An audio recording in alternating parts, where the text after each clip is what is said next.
It's a sorry state of affair, but granted, it's not entirely because of government neglect or such. It's really as a result of the effects of climate change. And you know, we depend on rain-fed agriculture, and that to a large extent has contributed to the situation we find ourselves in. Be as it may, our new government has made very serious interventions. I chaired a meeting of governors and the national government to create synergy on the relief efforts that we need to do. And thereafter, after chairing the meeting, I realized there's a big gap and there's a lot of duplication.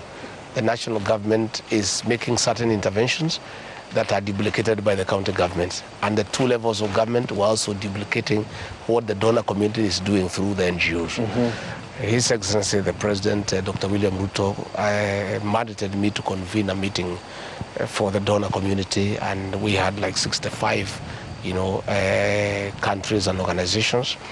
And under my chairmanship, we have formed a tripartite team between the national government, the county governments, and the donor fraternity. Okay. And we are now working together.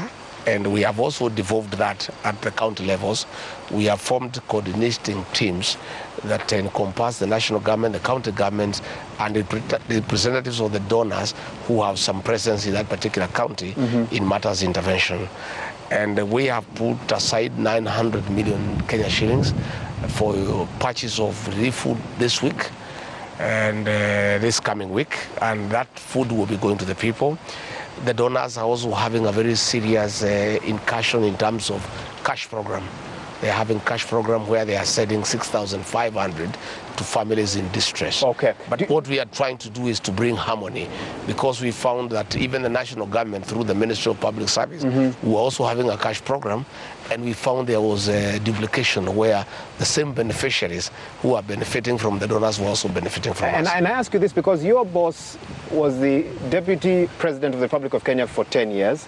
Did you consult him on those gaps so that we don't end up in a situation where we're doing the same things and, God forbid, 5 years from now, we are flagging off some more relief food? What are those long-term solutions that Kenya Kwanza is tabling today? I am working directly under President William Ruto. He is on top of things. He is getting a 3-hour interval break from me on the situation. He's very concerned, and he's clear in his mind that nobody should die because of lack of food. And we are mobilizing water boosters from the military, from KDF, from the National Youth Service, and from water organizations within the Ministry of Water to be able to give water to our people. I'm in discussions with the management of the Kenya Meat Commission in terms of an urgent offtake program to be able to buy livestock so that we cushion the livestock herders from incurring very big losses. And those livestock, some of them we slaughter and feed the starving communities. Others are will be processed at KMC to get corned beef for the purposes of giving that intervention to our children in schools and also in dispensaries for lactating mothers.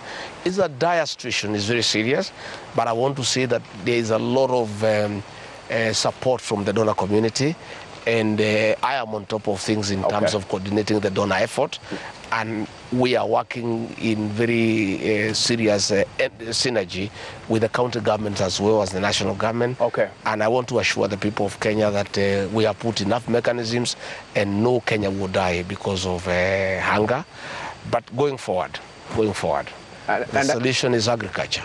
The solution is irrigation.